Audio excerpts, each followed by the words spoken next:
music left. It was here. Hi, everybody. Welcome to the Blind Way Podcast, where today it's Eric and I. The other guys aren't able to be here right now. So, how are you guys all doing? Welcome. I like your green box. My green box? Yeah, it was nice. Sounds weird. Why? Never mind. No reason. I'm having a great time in my blue box. The blue box? The blue box. No! Not the blue box. Hello. How are you guys all doing? Chat. Hope you guys are doing well. We will be talking with each other, but also probably taking questions and stuff from you guys. Eric also brought up last week that he wanted to start doing something else. Yeah, I figured we're just so awesome at living our own lives. We might as well give us some advice so we can help other people in their lives. That's a good idea. But no, we were joking around with the idea of like, if you guys have any questions for some life advice, maybe we'll do that next time. So if you're in the chats, you can put those. You can ask a question, and we'll get to that later in the pod, and see if we can maybe help some people, Aaron. Yes, maybe. That's all we care about. To see. Some people. We'll have to see. Yep. Because we could be great at advice. Which Good. also reminds me of like a podcast topic we had. Go ahead. I don't remember what video it started from. You remember? Was it during Ironheart? Like yesterday? Maybe. I don't know what it was. Man, we've been dealing with some live shows today. This week. Yeah. This week. There's Yeah. live show stuff going on. Yeah. So it's been busy with Buddy. that. The Bear's going to be going up today. Yep. It's also going up on Beyond. Yep. Ironheart's been going on. We got 3 episodes up on Beyond right now. It's been nuts. And then we also have Squid Game coming back as well. So there's a lot. We're doing a Squid Game. That's on what's tomorrow. A lot of live shows. But also excited because I do enjoy all those. I'm glad they're back. Yeah. What was your topic? Oh, do you want that topic? Okay. Well, on the idea of advice, what was the topic, I believe, and I don't remember how exactly we got into it, but it was about if you could feel. Damn, how do we get it? Like some. Oh, don't try to preempt. I don't know what. Just you want say to say what it was? Just could say you, what could it you feel is. something small like an ant go in your butt? Because I think we were talking about someone getting really small and going in your mouth. The guy was like, I noticed that. It's like, oh, well then they should go in your butt, right? Because you wouldn't see that. Like all your holes and orifices are here that you would notice. Ask the question again. Would you notice an ant if it like just crawled into your butt? Am I sleeping or am I awake? Sleeping, I think, gives a lot more wiggle room. Wow. It needs some wiggle room, I'll tell you that. I've heard of like the worms or whatever thing, Yeah. right? Have you heard about those? Like they're like they're like parasite things that will live inside, but like they'll come like out of your butt and like I had a fear of them for a while there when I was younger. I forget. I swear I'm not making this up. I swear it's a What the thing. fuck is he talking about? No, like hang on. Parasite butt worms. Yeah. They come out to like sniff around? What do you mean? Yeah, like they'll like I don't know. They stretch. I don't know what they do. They're looking for another? I wasn't the medical. I was just like fucking worried about it. Like people would like Like a Jack in the like, Box? you put like tape there or something like that. Okay. Come I don't know. out at. This is not the advice I was going to give. Yeah. You're like, hey, you want to get some advice? Okay. Pinworms are known as threadworms. Threadworms. They are known to crawl out of the anus at night to lay their eggs. Where? What do you mean where? Where do they lay their eggs? They live in butts. You figure the eggs would thrive in butts. Where do pinworms This is lay what the eggs? information age was meant for. You need to know something, you can get it. They lay eggs on the skin around the anus. During the night, female pinworms crawl out of the rectum and deposit their eggs in a sticky substance. These eggs are microscopic and can be difficult to see with the naked eye. Okay. The eggs typically hatch within a few hours, and the newly hatched larva can then re-enter the body through the anus or by being accidentally ingested. Okay. So they lay their eggs around the area and then go back in. Like a sea turtle. They go to the beach, and then they go back into the sea, and then the eggs must find their way home. Are they? Butt was the sea. Yeah. Yep. And then your outside was the beach. Would you feel an ant going up there? That's what we got to get back to. Because I already tell you, we were already on a tangent, and you went further with the worm. The worm thing, yeah. I know one of the theories that why we are ticklish is that we evolved that trait so that we could possibly feel ants crawling, or not ants, but Bugs insects crawling. yeah, sure. So is your butthole ticklish? Are most? I've never been tickled there. Never? No, I don't think so. I think it's probably. It's I happened? think butts are ticklish. Yeah. Did you giggle? I mean, you can't really. I don't know. You can't really tickle yourself, right? So like, it's hard to test solo. You'd have to have I guess you can't tickle I'm not yourself. helping. We're not testing this right now or nothing. I wasn't proposing an experiment. Okay. This is a thought experiment. Thought experiment. Yeah. Yeah, I think it's probably ticklish. You know, but like. I can feel every itch on my body. I feel like there's enough room that an ant would be small enough, you know, like I've pushed some big stuff out of there before, you know. Yeah, like, much bigger than an ant. Yeah, sure. This is like the Thanos Ant-Man thing, right? Like if Ant-Man like went in, blew up. Yeah, so like the theory being that like that's how he could beat Thanos. However, what if Thanos gets tickled and understands and he knows what's happening, yeah. and he just fucking clenches? Yeah, and Ant-Man his head just pops open. It could. Yeah. Yeah. I think it's possible for it to get in without notice, especially if you're sleeping, because like obviously the worms come out. People don't realize that, you know. The story I heard is that people will put like tape there and they'll get stuck on it, like when they come out, and then they can't get back in because they're stuck on the tape, or they pull on it and then you notice, you know. That one when you were reading earlier and it was like almost can't be seen by the naked eye. I'm just imagining someone like. I see it. I see it. Hey, do you see this? I don't know. It was a weird subject that came up somewhere this week. Yeah. And clearly we agree now that it could happen, right? You're on the good or you're on the no? You saying I will know. I would catch it. I like to have my beliefs comport with reality, and I need to have evidence to be able to support that. How about this? Right now, I feel like the null hypothesis is that I wouldn't feel it. Have you ever had a tick? Yeah. Oh, yeah. Like, all the time. It's dug into you. Yeah. It like burrowed into your skin. Yep. This ain't even got to do that. It's just going in what's already there. That's true. They're also slow moving, so they're less likely to notice. Whereas ants, when they have a place they want to go, they get there. That just means that you have less time to react. That's true. You know?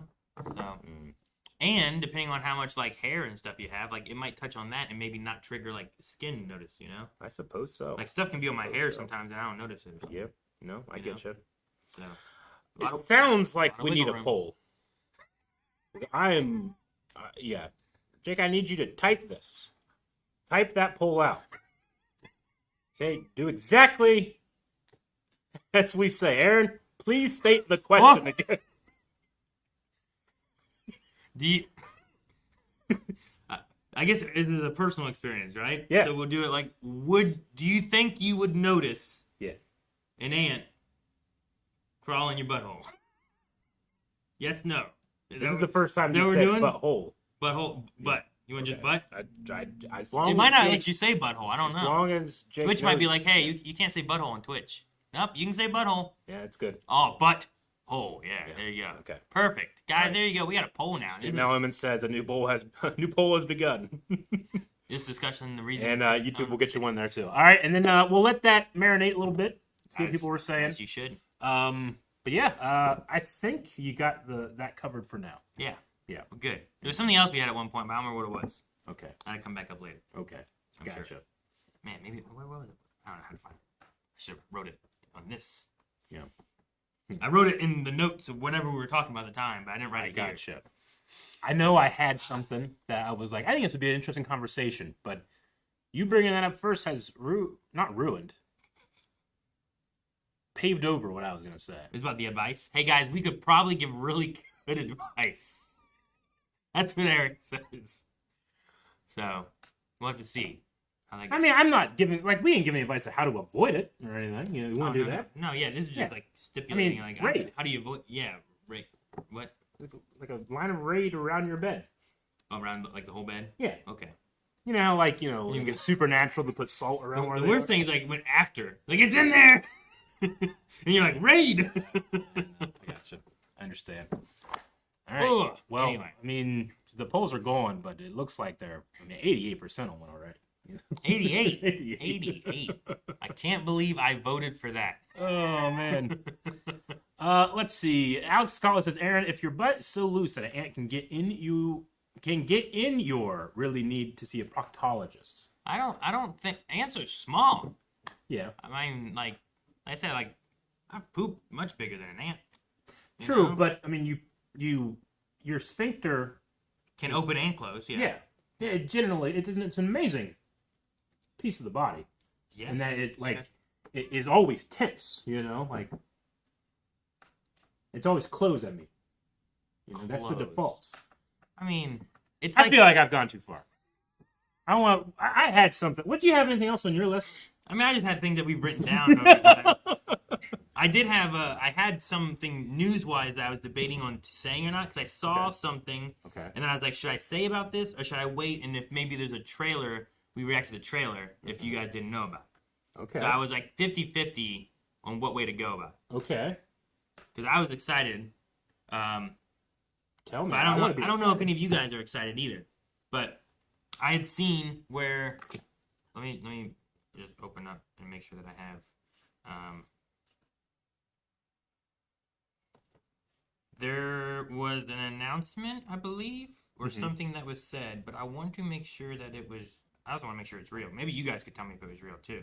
Okay. I saw that Kevin Bacon was going to return for a role in a Netflix TV show series for Tremors. That's what I saw. Because like when you said return, I was like, did he retire? I guess the last thing I saw him in was the Guardians of the Galaxy. No, it's just like he was in the first Tremors Yeah. movie, and there has been like 7 Tremors movies, and he wasn't in any of the others. Maybe don't not of think. the highest quality. I don't think he was in any of the others anyway. I haven't seen them all. I'm missing like 2 or 3 of them. Okay. But I saw something saying there was going to be like a TV Netflix series coming out, and that he was going to be in it. Now I don't know if that was real or not. But I mean, if that's for some real, that's reason, amazing.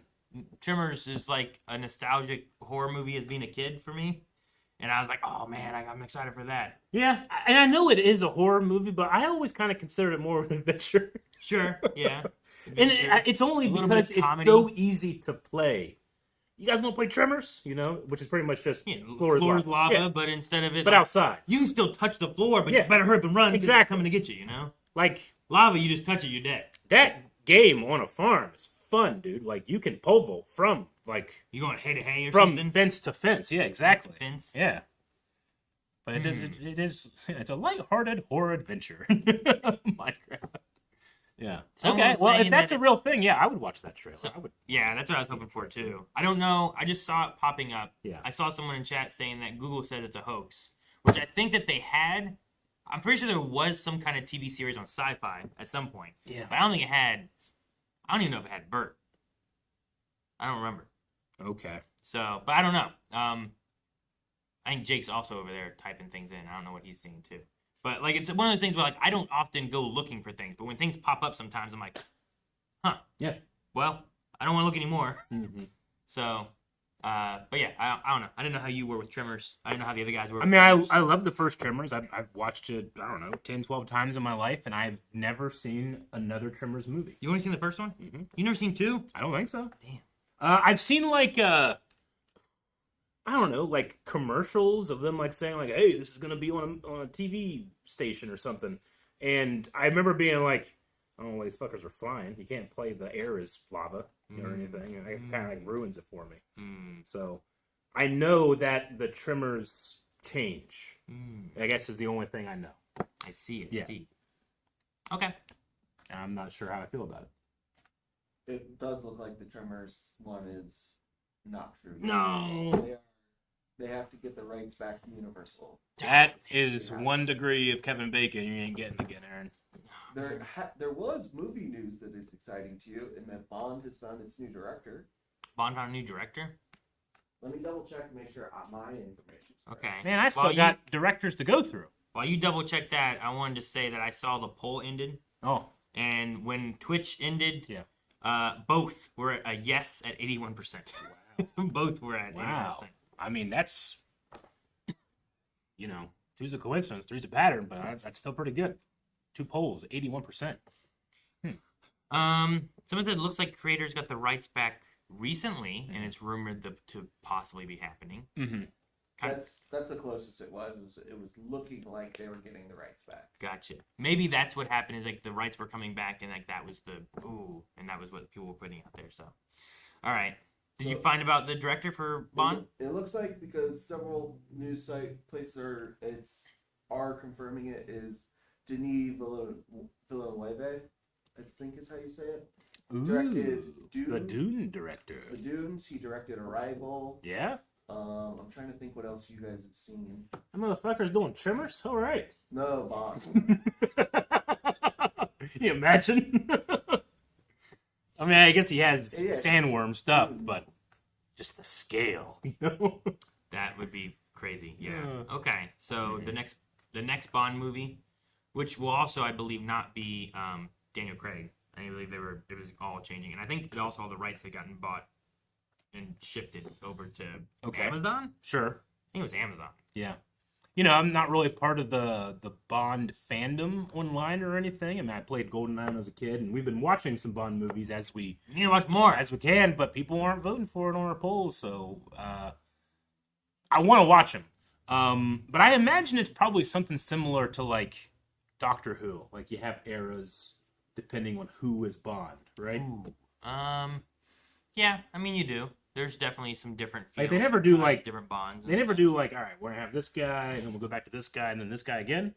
It's usually like I start, I stop, I'm done. Yeah, that type of thing. Yeah, that's usually how it runs. Okay, gotcha. This is Denis, like Letterboxd's director. All the stuff that he's worked on. I've seen Blade Runner. Arrival, fantastic. I've seen the Dunes. We've seen the Dunes. I haven't seen Prisoners. I've heard Prisoners is very good. Haven't seen that. Sicario. Incendies, Enemy, Polytechnic, another Dune. I think this is part. Yeah, this is part. Oh, it's not out yet. That's why it's down there. Okay. Is he directing the next one, or is he producing the next one? I believe he's still gonna. He is gonna direct one more, and then he's done. Gotcha. Okay. Interesting. Okay. Yeah, I've seen some of those, the top ones. Really, most of his like run as a director is these top 10, and then most of this is just like smaller projects that he didn't, that weren't like big. Okay, so going for Bond then, that'll be interesting. I mean, he has like Dune has some great action, but it's very much like at like scale sometimes, I'm interested because I don't even know what the like modern language of a Bond film is. I know what Bond films used to be, but I don't know how it's translated into, the editing style and cinematography style of the modern day. Yeah, today. I only know GoldenEye from '64. For England, James. That's all I know. Do you know the movie? Yeah, because that lady can like squeeze your dick and make you choke. That's not. So yes, that's not what man, happens. Motherfucker, I got you. That's I set you up for that so much, and you asked so earnestly, and you forgot that I guess. As soon as I said it, I'm like, oh no, he's gonna say that anyway. That's not what she did. That's what she does. She like gets your dick, puts your leg on this way, and squeezes, and somehow through like ancient techniques, she can choke you. She can choke you and you can't breathe because your dick's being squeezed. That's why you gotta be respectful with that thing. You know what I'm saying? Okay. Is that because you... Yeah. I mean, I played the game. He was a kid when he watched it. Didn't know what was going on. Yeah. Must be his dick. Yeah. Sometimes you have to fill in the gaps, you know what I'm saying? All right. I had a topic. Yeah. Yeah. Yeah. It's very highbrow. How many people do you think you are? What's that? I wanted to introduce you to a theory that I was reading about. It's called the split brain theory. Okay. It's also known as corpus callosum syndrome. It describes the effects of severing the corpus callosum, which is the bundle of nerves that separate the two hemispheres of your brain. Like, did you know that you can actually cut that thing and those two halves of your brain can operate semi-independently? Wouldn't I die? No. Oh. Now, this is it is something that's been tested. Obviously, you can't do this to people, but it can be done, and then you can study the effects after, right? Okay. And I just thought it's a surgical procedure often used to treat severe epilepsy, is what it's mainly used for. Okay. But then, I was listening to this person talk about how, during some of these experiments, they kind of talk about how this hemisphere of your brain controls this side of your body, this hemisphere of your brain can control this side of your body, but there's also stuff like thoughts and memory can be up here, smells and senses can be over here, and they all kind of light up in different areas. Mm-hmm. But they were doing these crazy experiments where they would cover one eye and have only this eye read a prompt. Okay. Right? And this isn't going to happen to you because you're connected. But these people that have this severed, some of the results were, they'd be like, all right, can you tell me what you just read? And they'll say, I have no idea. I can't. I didn't see it. But the opposite hand can write what was said. I found that to be an extremely fascinating thing. Right? Yeah. So why don't they know what they read? I don't know. But it's like that half of the brain wasn't aware of what was said. And it's kind of like how, we often will... One of the reasons eyewitness testimony is so unreliable is because we as pattern seekers fill in gaps. We like to fill in gaps. Okay. So part of the experiment or part of the hypothesis of what that was is that saying I don't know is filling in a gap because you did read it. It's just the part of your brain that communicates can't. It's not connected right now. So you're having the one side read and the other side communicates? Yeah. Or something? Yeah. Because I was like, why doesn't the other side just say what it read? It's like this side of your brain that controls speech can't actually, it doesn't have that information available to it. But your body and part of your brain does. So the part that over here didn't fill in and it just reads the thing. And I felt like that's so fucking nuts. Now, okay, we live in the age of information where hey, you can find out anything, and we live in the information that can just be disinformation. So when always take this type of stuff with a grain of salt. I just found it to be one of the most fascinating things I've ever read. So when you say how many people are you? Yeah. What does that mean? Well, because I mean, am I two because of the different hemispheres? When you, or did you mean I don't know? Go with me here. Harry Mack. Okay. I've heard of this person a time or two from you. Harry Mack is one of the greatest freestyle artists in the world. He can freestyle in the moment and just keep that rhyme going. Separately, he's in the future thinking about what he's going to say. Because he does this thing called recall. If you give him a word, he won't start with that word and then find something that rhymes with that word. He immediately finds the thing that rhymes with that word and then ends with the word. Right? He switches what normally you do with freestyle. In order to do that, when you throw out a word and he immediately finds the rhyme, not only does he find the rhyme, but he's thinking in the future of 6 rhymes that go with that word. And then he also performs it, right? Okay. So you could say, theoretically, that there's 2 sides of Harry Mack, one that's in the moment and one that's in the future. There's a third secret Harry Mack. That's a drummer. Harry Mack got started as a jazz drummer. And when you watch his hands, he's drumming in front of you. And he's doing it to keep himself on beat. And then he moves his hands and he changes the syntax of the beat, right? He can find a pocket anywhere, and it's amazing to watch. But every time people are watching, they're going how the fuck does he do this? And whenever I read that study about the 2 brain hemisphere thing, there's there might your consciousness might be an amalgamation of things, not just one thing. And maybe think of Harry Mack and oh man, there's 3 Harry Macks working together to do that shit. Okay. Because at first when you asked me, I was thinking of things of well, how are you when you're with these people versus how are you when you're with these people? Sometimes energy or the way I am with you guys might not be how I'm going to act at I don't know, a funeral. you know what I mean? Yeah. I'm not gonna have a poll asking some weird shit. Did he ever feel ticklish at night? Yeah. No, I get you. I understand. I wasn't sure if we were going that way with it or what, but okay. So your brain and how does this also work with when you have people with multiple personalities or like schizophrenia? Or I don't something know. like that, I too? know the multiple personality things have been disputed as of late.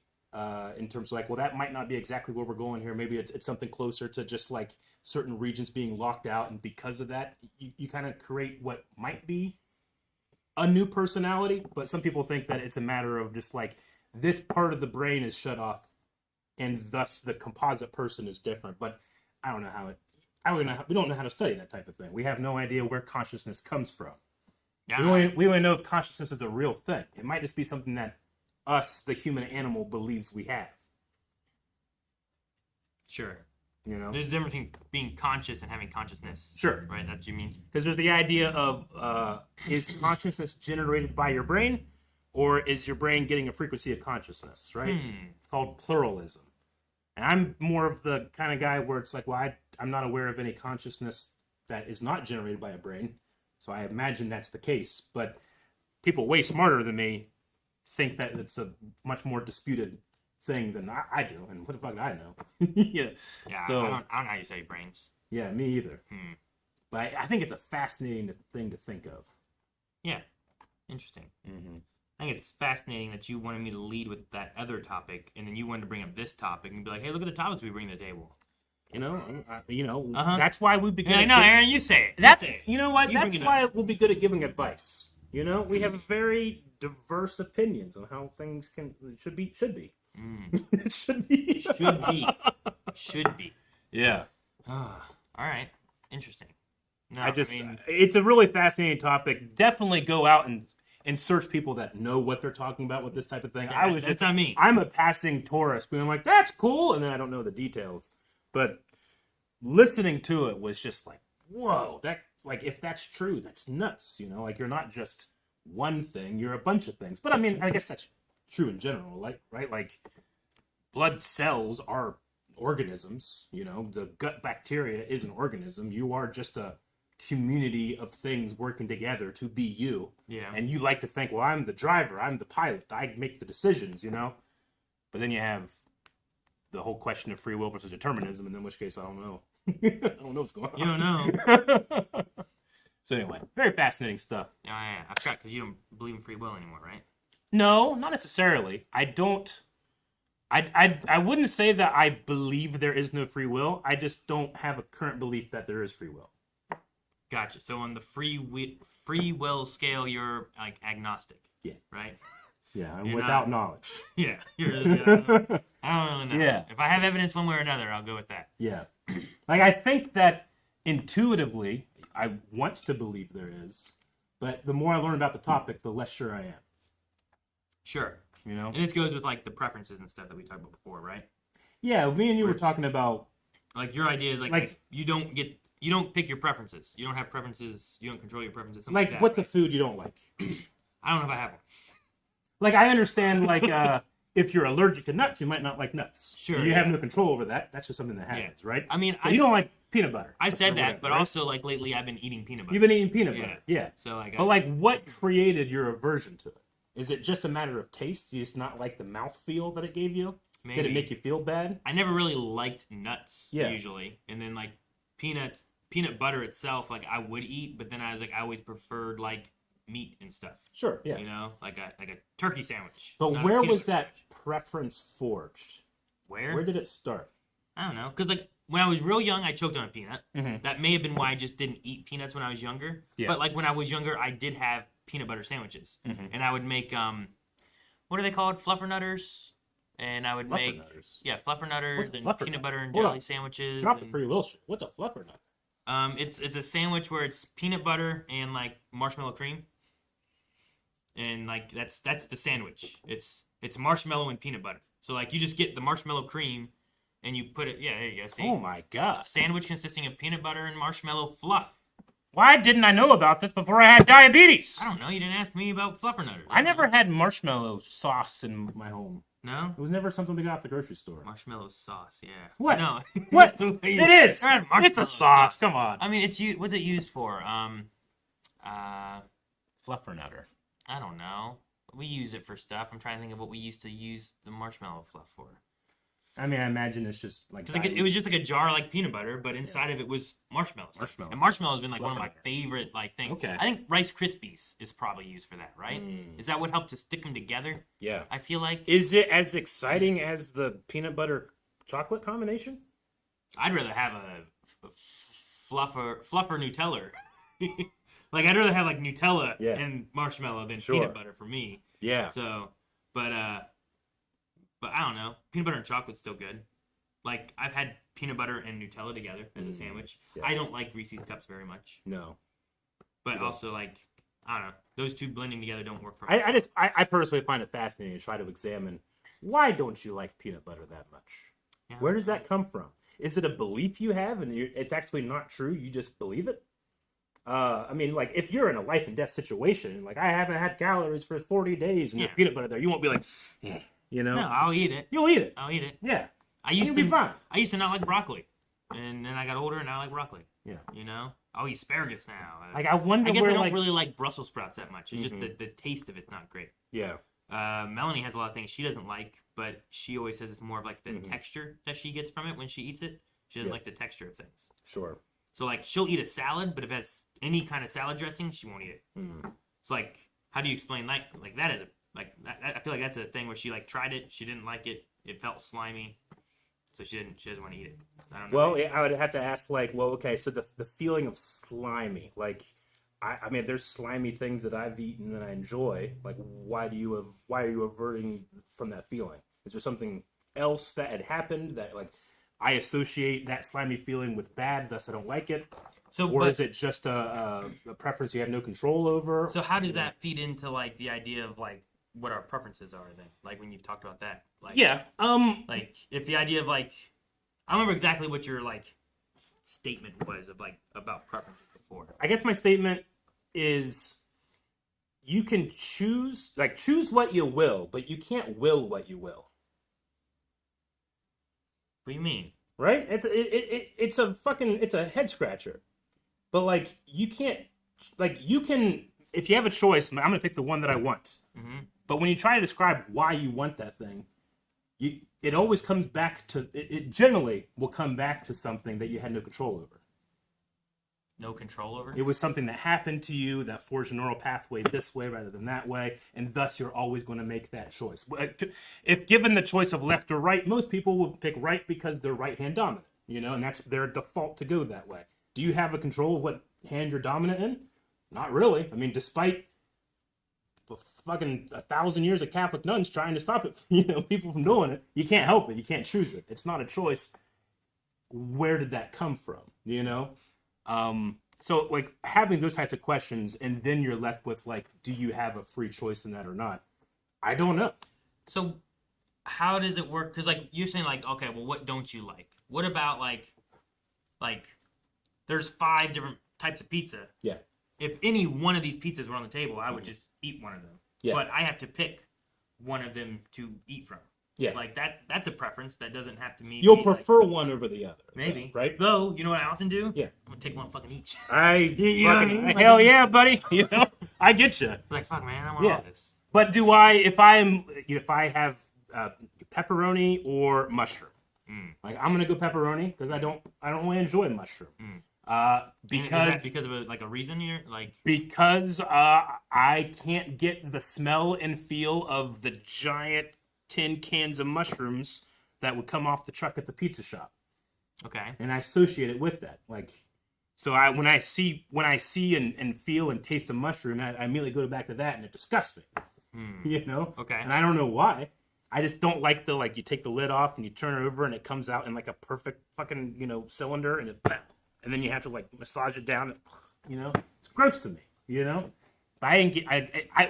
It's not my choice. Like I didn't be like, you know. Sometimes I eat mushrooms. But I'm gonna try it today. Yeah. I still don't like it. Especially like fresh mushrooms, right? You have to cut I them prefer them. like they're not from a jar. But I can't help but think of that. I have no other word but trauma. Okay. You know, I can't help but think of it. I find that to be extremely curious. Okay. But is there a choice in there though? I don't know. Like, is that kind of the Yeah. Because when you apply that to all the other things that you choose, and then you try to figure out, well, why did I choose that thing? You'll often come back to something that you had no control over. Something you had no control over, huh? Yeah. Like, does this go further than food? Does it goes into anything? Favorite colors, like why you married your wife, like why you have a dog or a cat, like things like that. Yeah, generally those types of questions are, well, what was your life like when you were a child? Sure. And your childhood reflects a lot of that kind it of stuff. Does. And then when you become a teenager, teenagers are naturally rebel, and their brain is still pliable enough where they make a lot more mistakes than like an adult. Sure. You know? So like they're testing the fringes, and then you generally return back to something comforting from your childhood, in that, like, well, I want to have the same type of life that my parents had, or I want to have the house that like they did. I want to do the laundry like they did. I want to have the religion that they did. You know, that type of thing. You know, and society and stuff makes changes and evolves, but the individuals don't necessarily. See, I feel like it might be like I see where you're coming from with it, and I think some of these fit those cases, but I think it's like not all of those fit those cases, kind of thing. Sure. Like I think religion for a lot of people. Like, oh, well, my preference is I'm this. Like, this is where I fell into. But most people is like, well, that's just where you grew up, and that's what you had. Yeah, the biggest... what your family did this, and now you did this. The biggest predictor of what religion you find convincing is geography. Sure. It's nothing else. It's literally just like, where were you born? What was the culture like? What questions did you ask when you were 3, and what were the answers? You know, those are foundational. So it's so much easier to return to that bias, you know? It's one of the reasons I have no problem with bias. It's like, that's ingrained in me. I can't change it, you know? And that's why I like it. That's why I like this thing. You might not like it. That doesn't make you wrong or you right and me wrong. It's just I have a bias against it or for it or something like that, you know? And I understand that it's weird that we started this conversation talking about ants going up buttholes, and we got here. Well, we started the podcast with that. Yeah. We didn't. That's why you gotta subscribe to Blind Wave. It's a huge range of topics you can go to. And like I said, I just find it fascinating. I might not have a choice on what I believe, if free will is true or not, because I just stumbled upon other people talking about it, and I found certain things convincing. I don't get to choose that. I'm convinced or not. You don't get to choose whether you're convinced or not? Like, at some point, you're just convinced? I don't think you get to choose whether you're convinced of something or not. I think that you can have a bias against something, and which can make you more resilient against being convinced. Yeah. But I don't think the action of being convinced is in your control. I think you find something convincing or you don't. Well, what if you like... I don't know, what if you're like teetering and you have to do like a pros and cons list and you're trying to do all that kind of stuff and you're like, you know what? Yeah, I guess I'll go on this side. Yeah. Like, yeah, you have to do the work, and then like you respond. It's almost like you respond to the work you do.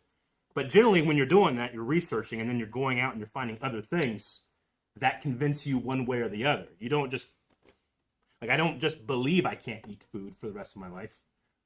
I have to. There's no free will involved in that. If you don't eat, you die. You know? Sure. Unless something's introduced separately, and you're like, oh, now I don't have to eat. Yeah, I mean, But if we're able to something new introduced to like. What could you get? What would that have? You have to like be able to. You have to get energy from somewhere to expend it. So you'd have to like fucking. What if you could build like a photosynthesis machine in your stomach or something? Like Piccolo. Like Piccolo's photosynthesis. Piccolo right? is a plant man. Yeah. And he doesn't eat food. He only has water. Yeah. Like they have no dicks. What if? So they could not be squeezed by that lady from Goldeneye. That's not how it worked. Yeah. Okay. So, Well, again, I don't know any of these. So, like, when it's just shit I've heard. Shit you've heard. Yeah. It's not even like you sitting there like just thinking real hard and you're like, fuck, man, you know what? I'm not sure if I'm convinced or not. You're not sure. Yeah, and I'm not sure if I can choose if I'm convinced or not. It's a hell of a situation, a pickle, if you will. A pickle, which I also don't love. I don't know why I don't love them. Why don't you love pickles? I don't know. Dude, wait, does it depend though? Like pickles are fine, but I don't want pickles with everything. You know, like I'm not putting pickles in my ice cream. But I can eat a pickle with a hamburger. I can eat a pickle and enjoy a pickle. I don't like the way a pickle fucking taints every you single got bite. the wrong pickle, Eric. All right. Or what you do is you get those spears. You get a pickle spear. I like the pickle spear. You get a hamburger. Yeah. You set up your hamburger with what you want, and then when you take a bite, then you take a bite of the spear. Sure. Like I so often will like mix foods in my mouth. Yeah. Rather than mixing them like on the plate. I don't know, just a taste thing. But maybe that's all preference. It could be preference. Yeah. And if you can't control your preference, then do you have free choice? Yes. Or are we all just I can control my preference. autonomous? I think I can control my preference. You can. Yeah, I think Okay. I can. I don't know. I don't know how we test this. Well, we gotta pick something and then explore it. Well, yeah, I don't know what we do with this. I don't know how you do it. Ketchup on a hot dog. Ketchup on a hot dog? Can you choose? You want me to switch? Is that what you want to do? Can you freely choose to be like, I prefer this over mustard? Yes, because half the time I don't care and I just debate to debate. Yeah, I get you. But the other half of the time, like, no, this is what I really want. Yeah. So I think I could convince myself to be like, no, switch to the other side. I think that's an easy thing to be convinced of because Other than there's other so things, many right? examples of people Like- that like it. Is it preference on like? I don't know if it's preference on like. I guess maybe it is. It's the convincing side of things. On like, is the world a globe or is the world flat?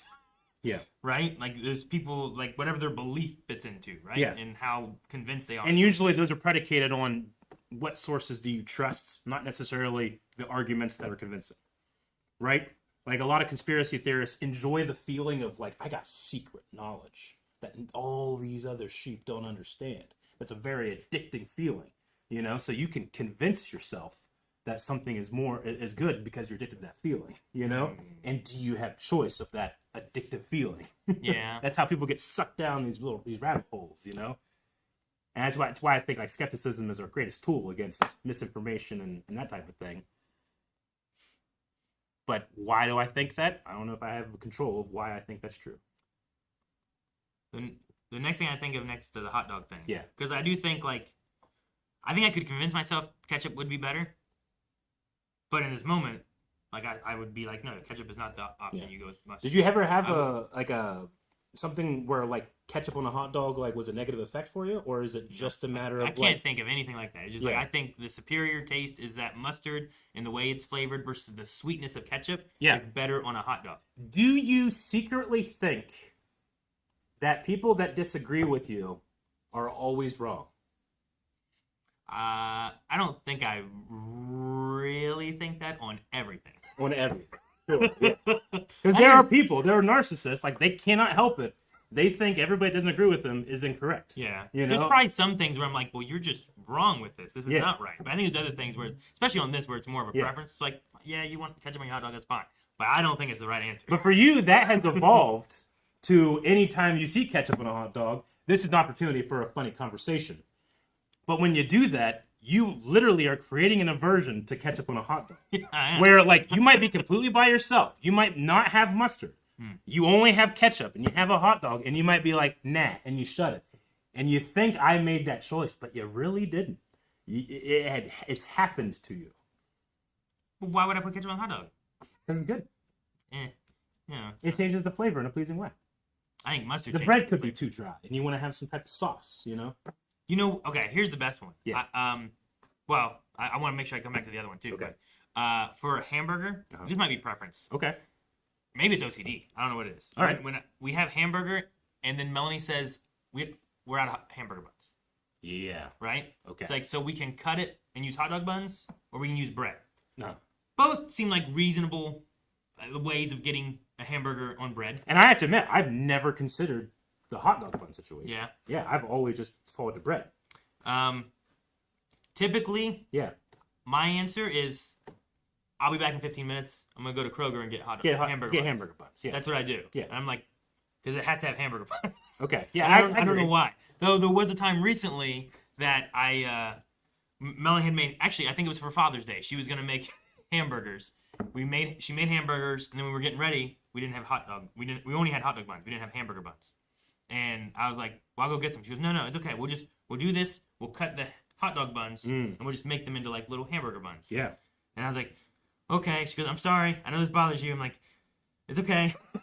And then I like the creativity. and then I had two. I had one with the hot dog bun. The second one, I took the two heels from a bread Yeah. and used those to make my hamburger bun because they seemed closer. But for Yeah. some reason, I was like, no, this isn't how it should be. It's wrong. Gotcha. But I did it. But I can imagine taking the hamburgers, putting them into slices, and then making like a hot dog yeah. hamburger. Yeah. No, instead I cut the hot dog buns and then made like a little square of hot dog bun. Gotcha. But That actually does. But is that more of a preference of like, no, it has to have a hamburger bun? Or is that more of just like, you're weird and it's OCD? You're like, because it's a hamburger, you think it needs a hamburger bun. What are you shaking your head over there, Jake? I have a lot of thoughts on asking. I have no preference on hamburger bun. If there's no hamburger buns, I kind of don't want a burger. You're like, well, why we? I'm like, why we? I I mean- would probably find the closest thing to a hamburger bun. I mean, I grew up on a limousine cattle farm. Hamburgers, we had hamburgers at least 2 or 3 times a week. A day! And we often didn't have hamburger buns, so we would default to bread, and it didn't bother me. Sure, Like I'm not like if I only had that, I'd be like, well, that's a viable option. sure. So I wouldn't. Did you usually lean towards bread instead of hamburger buns, like in other times? Then No, if we had hamburger buns, we would use them, but because beef had to be a part of every meal, because I mean that's literally how we ate. You know, like it just didn't really become a thing. I guess it would be more likely that if we didn't have hamburger buns, we might just make a different type of meal that has beef in it. Might get some hamburger helper that night, you know? yeah. Make some lasagna Yeah. out of the beef or something. Or But make I'm not. some, It doesn't bother me. It depends how thick and round the burger is, because bread does that thing where it shape around shapes it. around it. With a hamburger bun, Yeah. doesn't usually do that. Yeah, and then you often get like these like bunches around the edges, like almost like a pizza crust, and it's like everything but the burger. Yeah, You know. and the bread's too big than the burger sometimes, so then you just like have to peel it off and stuff. And Yeah. I don't know. I feel like I waste. And I don't like wasting stuff either. So I have to eat all that, and there's no meat. I don't know. Anyway. Sure. What about we go to breakfast, Uh-huh. and you have waffles, French toast, and pancakes? Yeah. I have a hierarchy of which ones are better, Okay. but I don't know if everyone else will agree. I'm sure, surely they won't. Yeah. You know, Well, I often try not to rank stuff. this is more like my preference of like, Yeah. if all three are there, which one are you taking? My answer is, what did I have last? I'm gonna try something different from then. Oh, If I had pancakes recently, I'm going like French toast. If I had French toast recently, I'm more likely to pick the pancakes because I want to have a diverse spread and keep my options open I'm picking French toast every time. every time. 'Cause French toast. If all three are there, I Yeah. think French toast is superior to both. I mean, you're I getting think- egg with it. But I think what it is Yeah. for me is the effort to make each one is more, right? Oh, so yeah, like for me, certainly. it's pancakes is at the bottom, waffles is next, French toast is the top. But pancakes is like you have to make the batter, you pour it in, and then you just make sure you don't burn it. Waffles, you have to have a special waffle maker thing Sure. or whatever to get the things. And then French toast, you gotta get the bread, you make the thing, you dip it in there, you put it in there. Like I feel like there's a little bit more effort. I think that's probably what it is. If you get that like the powdered sugar or anything. Yeah. But when you start adding in like chocolate chips or blueberries, then it starts skewing things. If I have a normal French toast, but I have like chocolate chip waffles, I might take the waffles. Sure. I get you. So I don't know. More steps, more better. Yes. More steps, more better. More steps, more better. I think I can go with that. I mean, could you imagine more steps, less better? I mean, that sucks. Yeah. That would make it worse. You're just doing more Yeah. work for no reason, right? Yeah. Look at this. I mean, there's people saying French toast is better. Yay. I mean, I think French toast has the advantage of an egg. Pancakes don't necessarily have an egg on like with it. I mean, they do in the batter, but French toast has more, right? Sure. So Yeah. you're feeling like a little bit more hearty because it's more protein Maybe. versus sugar. Sure. And I remember like I'd eat like half a loaf of bread at French toast sometimes when I was growing up. It's Yeah. great. Cthulhu Hoops, like all Eric just did was talk about how you rank things, but he doesn't like ranking things. That's because I'm aware of why reasons of ranking things might be bullshit. But I understand your point. It is. We are all walking. Is that a contradictions. preference? Yeah, big time. Why is that a preference? Is I- I Did pre- you have some kind I of pre- I pre- traumatic ranking time when you were younger? Not a ranking time. I prefer to like things because I like to use media as an escape from bad things. So whenever like media gives me bad feelings, I'm like, fuck, I don't like this, you know? I certainly don't want to talk about it. I certainly don't want to go and find other people talking about it, you know? I want to move on. I want to find something that I do like. Gotcha. I think that can come with the trauma of avoiding over here, you know? So there might be connections in there. So the preference of not ranking things is because you have a preference of liking things. Yeah. Versus not liking things. Yeah. And you think ranking stuff means that you like it less. Yes. Now, there's also, like, I think you can rank things that are objective, and I think it's foolish to rank things that are subjective. So I realize I just ranked those two things, but I still think it stands. Okay. Yeah. Like, I know you can objectively have like what is the best scientific explanation for this set of things, and then subjectively you might be like, yes, but my beliefs dictate this because I have this bias, so I'm more likely to not go with the best explanation. Even though they're both the same kind of explanation to the same outcome. True, and that's without like examining exactly what the evidence is of those things as well. Okay. All right. Yeah. I don't have any more examples of preference. Pancakes suck. I don't know. I don't think pancakes suck. Yeah. I mean, I do have an aversion to not like I'm not a very competitive person. I think some people are very competitive. I don't understand why so many things have to be a competition. Like, why does pancakes, French toast, and waffles have to compete each other for your affection? Can you enjoy... What if I get asked, hey, do you want French toast, pancakes, or waffles? Yeah. I'm going to have to pick one. But with your pizza example, it's I would like one of each, please. Oh, no. If someone said, hey, I'm ordering a pizza. Yeah. But if there's all of them there, like, I would take one of each. Yeah. But if it's got to come down to a point of, like, usually I don't have, like, 5 different pizzas to pick from, unless I'm, like, at a party or something. Or, like, a buffet. A buffet. Remember Pizza Hut buffet? Oh, fuck, dude. They still have that, right? I don't think so. No? No, I think they have where the buffet was, but they don't ever do it. East Chicago still has a buffet. Well, thank God for that. I think. They have dessert pizza. Yeah. It's good, too. But, why do people have to choose a favorite Power Ranger? I can tell you a reason I chose mine. Because I needed to know what Power Ranger I was playing on the playground. okay. I was like, okay, well, that's a social thing, right? I'm having friends, and they're going to judge me on how well I portray this Power Ranger. And if I'm the Yellow Ranger, but I'm me, that doesn't make any fucking sense, you know? Okay. So I had to go either green or red or blue, probably is closest for me. Did Whiteley not fight for white? No. No? I've always preferred the Green Ranger over the White Ranger. But I had a really good friend who our only connection we knew was Power Rangers. Like, we became friends because like I always had my toys with me, but I was like ashamed to show my friends. It's back when I actually cared about that type of thing. Yeah. You know? But like Kyle, I'd be like, hey, dude, fucking you know, he'd be like, holy shit, you know, like we would take the shield off here and put him on this, you know, like this is Kimberly, but she has the golden shield, and we'd be fucking you know, and that was awesome, and that was literally the only thing we ever bonded over, you know, but I would get relegated to the White Ranger because he had to pick green because he liked the Green Ranger more than I did. That's what I was told, but I would have picked the green one. Isn't that why Calvin has purple? Yeah. Yeah, it is. Huh. I mean, I don't know why Tommy became my favorite Ranger. I think I just liked the story more, maybe, or something like that too. Yeah. And I was just like, oh, he's cool, and he used to be bad, now he's good. Is it also because you can see yourself as him? I don't know. Little Aaron, I don't think resembled Tommy at all. Yeah. I don't think. So I don't know if I saw myself as I won't say resembled him. Was he a model of a person that you wanted to be?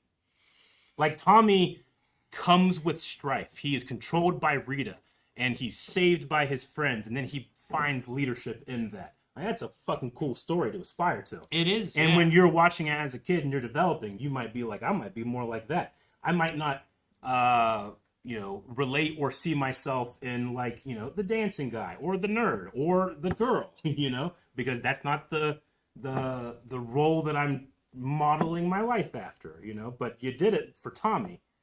Why? Is it because you could like see something there? I don't know if Lil Aaron thought about it that much. Yeah, I'm not sure. I really don't know. All I know is, like, I watched it. I remember being like, "Oh, that's cool," and he has. It's cool. He has the flute, which I'm like, back then I feel like I wouldn't have thought that, but he had the Dragon Zord, and it came out, and he had his own Zord. Like, that was cool. Everyone else had, like, their own Zord, but it turned into one big Zord. And he just had one big Zord, Dude, whenever the Dragon Zord would, like, drape itself over the Megazord, like a fucking, you ever see, like, those lion capes where people have, like, a lion mane and shit like that? That was so sweet. Like in the Hercules movie when he was wearing Scar. Yeah, definitely. Danny Highway had a thing that we talk about with rankings. Like, what about ranking things according to a singular, very specific attribute. Like, which Star Wars movie did the most For popularizing the franchise? Like, I've always talked about in rankings, like, I gotta have some standard. I can't just randomly just, like, you know, this versus this, go. It's like, well, based on what? And I feel like that's easier for me to get over my hump of not liking to make things compete for no reason.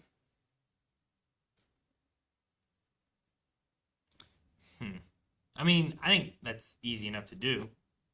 But, like, I think you'll judge a fight without having any of that kind of conflict. You know what I mean? But Like a fight scene? like, yeah, just any fight scene. I think if you watched a fight scene, you'd be like, "Oh, this is really good," or "No, it wasn't that good," or "And here's why I liked it. Here's why I didn't like it." Not necessarily. Like, I'll judge a fight scene from Star Wars more than I will one from, like, Iron Fist. Rocky. Oh, okay. You know, like boxing. Like, boxing Sure. is a sport. It's not necessarily a fight. There's going to be different things. But Star Wars is space wizards fighting in the future, not in the present. Sure. So they're going to be doing crazy things. I'm going to have different standards. If it's Bruce Lee versus 1,000 guys, I'm just going to go inverse ninja law. That makes sense. But if it's, you know, a different situation and a different thing, I might be like, that's unrealistic, you know? But I'm biased towards this, and I'm not this and this. You know, like, there's all these different standards that are already there. Let's just rank based on them. But if forced to go, no, just rank fight scenes in general, I'm going to have a very hard time. I might not be able to finish that list. No, you can't pick like your top 10 favorite fight scenes. It depends on what the standard is. 10 favorite fight scenes. What do you mean the standard? Why are they my favorite? I don't know. You tell me. That's the point. Sure. Like, I don't need you to, like, in that sense, I don't need you to be like, this. These are my favorite because they all have swords, or these are my favorites because it's a one-on-one. Like, it's like, it would be you kind of setting up some of that stipulation of like a top 10 for those. I don't really mind that. The thing that type of thing spawns is when people disagree with it. If it's arbitrary, there's literally no way you can disagree. Sure. I mean, at some point you're going to be like, oh, well, what about this fight scene? It's like, sorry, that wasn't on my list. It just wasn't one of my top 10 favorites. Well, what if? And then everyone's like, what if your favorite? Like, what if the Hector versus Achilles? Which, whenever you said what are your favorite fight scenes, like that immediately popped in my mind. Hector versus Achilles from Troy is one of the best fight scenes I think has ever been put to film. And if someone came up and said, I liked it, but I thought that fucking that one episode of Lucifer when do you remember Maeve was like sword fighting with someone? Like, I actually think that was better than Hector and Achilles, in my opinion. I have, and I think a lot of people would have this like what the fuck, you're wrong, you know? But like, I have no reason to say that person's wrong. But I have that feeling nonetheless. Sure. You know? Because you have a preference in the things that you like versus things you don't like. Yeah. Like, that's the top 10. I'm sure someone likes that fight. Yeah. But like, because of how But it's ridiculous to me to think that it could be better than Hector versus Achilles. Well, yeah, because it's not. That's what I would say. Yeah. But if it's art, I can't say that because art is about what is reflected back from the art, not about the art itself. Sure. I mean, you could look at it in like a specific art style or something, but I don't think you could say like the moves are better or the, you know, whatever. You could say like maybe the emotion is different or the, you know, something. I don't know what you could say. I wouldn't argue this point. Yeah. I don't think I could. I talked about how I could maybe argue hot dogs and ketchup, but I don't think I could argue this point you just made. Does that feeling make rankings things wrong? Not when it's subjective. I'm sorry, not when it's objective. If it's subjective, I feel like it's wrong. If there's not a more concise standard in which to base things off of. Subjective ranking is wrong? Yeah. Because there's no way that, like, if somebody gave me a reason, like, look, that may fight, and here's all the fucking reasons why. I'm like, wow, that's really compelling. You know, I'm not going to change my mind because I'm not you. And I literally cannot compare my experience with yours. I would like to hear why someone says it's in their top 10. Yeah, sure. You know? I get like, you. if I was like, if I wanted to hear what your top 10 fights were, yeah. and you're like sword fights? I'm like, yeah. Any fights. Yeah. You can pick, like, you know, Jackie Chan hand-to-hand fights. You can pick Star Wars fights. You can pick Lord of the Rings. You can pick John Wick gun fu, you know? Like, you can pick any of those kind of fights. Like, what pops in your head is like your top 10 favorites. For example, but I'd like to hear someone argue why Lucifer is so good. I do like, oh, too. That's cool. I've never heard that. You know? I do too. I also know that when you do that type of thing, you're gonna have a significant amount of people come in and say like you're wrong. Sure. You know, like when we did when we ranked Vikings on our yearly poll, right? And we had it lower. Like, we talked for 10, 15 minutes on each of those shows. We gave our reasons. 95% of the comments weren't respectful of that. They were like, no, you're fucking wrong. I can't believe this. I can't trust any of your list now. Because they believe that, yes, I understand that everything's subjective, but I secretly think it's objective because I secretly think that my preferences are real and that yours are lesser. You know, a lot of people do that. Sure. It's just nature, it's what humans do. Yeah. You know? No, yeah. I mean, some of it's the internet, right? Like, I think it's easier to, like, type to a screen than to have a conversation with the person. It is. I mean, I think it's easier to communicate those things. I think those things have always been with humanity, but it's just so much easier to communicate. And there's, like, no consequence because you can literally just be anonymous and throw bullshit out there. And I mean, like, you can just say whatever and it doesn't matter too much. Yeah. Okay. Mm-hmm. Do you feel like ranking is a thing that is you trying to convince people why it's this, or is it something else? Because it sounds like you don't like it because you have to justify it, and then your justification has to make sense to everyone, and that's not the case. I think my objection is that it's a competition where there should be no competition. Like, you're trying to literally place first place, second place, third place, fourth place with something that's not meant or incepted to compete with anything else. Like, you can say, I think that there's a really interesting conversation about who's the greatest basketball of all time. I get infuriated listening to these conversations, but I think that can be a thing. You can look at numbers, you can look at this type of thing and effects and stuff like that. But art, which isn't necessarily meant to be, sometimes it's meant to be, like the Star Wars sequels, I think you're meant to think of the originals in that regard, so that comparing those are fair. But it's not fair to compare it to Teletubbies. It's not fair to compare it to, A Streetcar Named Desire necessarily. Like, I just object to needless competition. But I also understand that that's me not being a competitive person. So maybe that's why I prefer not to do it. Are preferences fair? I don't know. I'm not sure. I don't know if can a preference be unfair? I don't think they are, but that's why I think that, like. Well, what do you mean? Because fair and unfair is kind of more of like a moral thing than it is. Because, like, trying to you said trying to compare Troy to Teletubbies isn't fair. Yeah. That just is down to preference, because a kid's gonna say Troy's not their favorite, Teletubbies is their favorite because that's what they like. Yeah. And that's their preference. And their list is going to be different because that is what it makes them feel like. Sure. It doesn't have anything need to be fair. Yeah. So it's just what it, like, I think the tier list is people just really interested in what you think like, when you watch a thing, what gives you the most joy? Yeah. If I say the words, or if I ask you the question, like Aaron said, what's your favorite fight scene? Whatever pops in your head first is probably close to your favorite, and that probably deserves to be on the list. Mm-hmm. It is an instinct reaction to how I reacted to a thing, and I'm just trying to figure out where that lies. I get you. I think foundationally, humans love to put things in boxes, and I think that's a thing that doesn't necessarily need to be in a box. Is probably what I would say. I think also and while it can be something that is a positive, I often find it to be something that's a negative, because then people will get in their heads that their rankings are actually objective and not subjective, especially when it comes to art. And granted, that's why I separate art rankings from, like, what's the best, food to eat? Here is fucking your marshmallow peanut butter. Here's battery acid. And it's objectively true that battery acid should be in the F tier. There's no preference to that. If you eat it, terrible, terrible things happen to you. You're unwell if that's what you prefer, right? But you can't do that with Teletubbies versus Troy. Where do you put glass? Am I a magician? I was just wondering. I can fake eating glass and grant myself some power in society. Yeah, I've seen people eat glass before. Yeah, I know. I was just wondering. Yeah. Okay. Yeah, I don't know. I mean, like, the one thing too, I think, in ranking shows, like when we do that, sometimes we're like, oh man, look at all these shows and they're so good up here, and these shows, like, I think this one should be better than these, but not as good as these. But What if you just had it cleared every time, and you were just like, hey, where would you put this on a scale of F to S? Sure.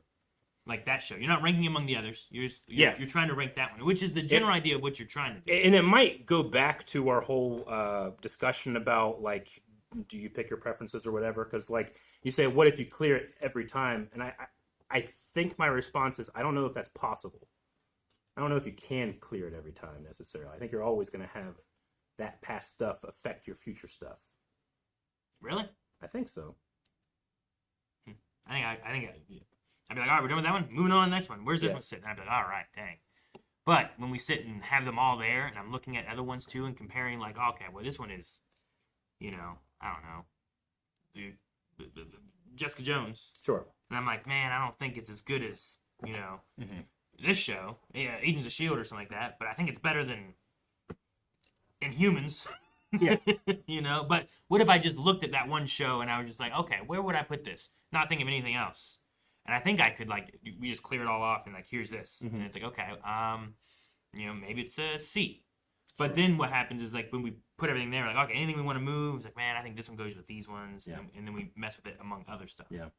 But I like Jake's point about, like, well, it's almost instinctual.